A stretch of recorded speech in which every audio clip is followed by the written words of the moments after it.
kortejimiz kararı imanda yine sayız vaktinde yazılan kararı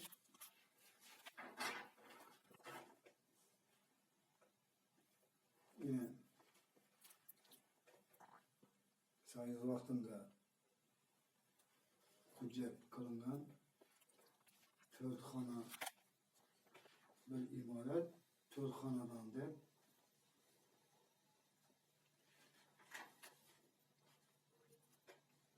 yanında yine Özbekçesi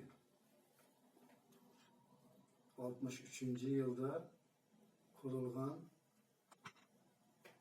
bir imaret 4 xanadan şunu herkasını şuna ajratılgan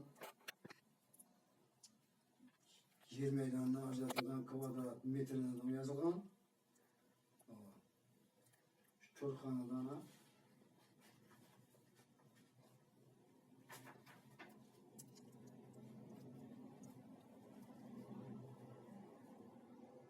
İnamında yine bu kısmına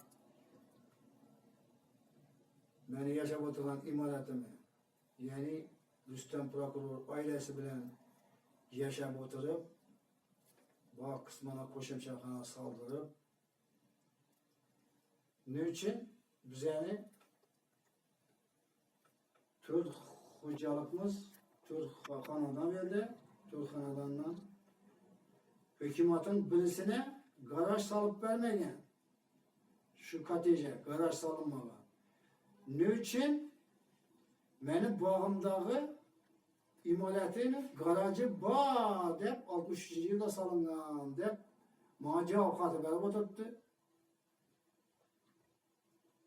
Kanı bana tasdiklap versin de şunu. Kanı bu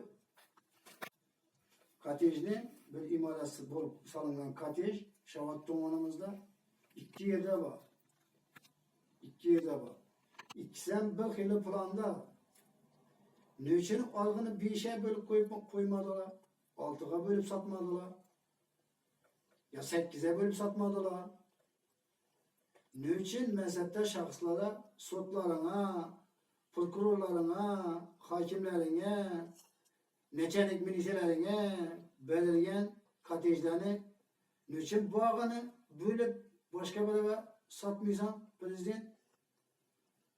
He? Bulanı sen bilmeyeceksin mi? Yanındakıla sana aitmiyor ahir. Ne için dese yanındakıla bakı.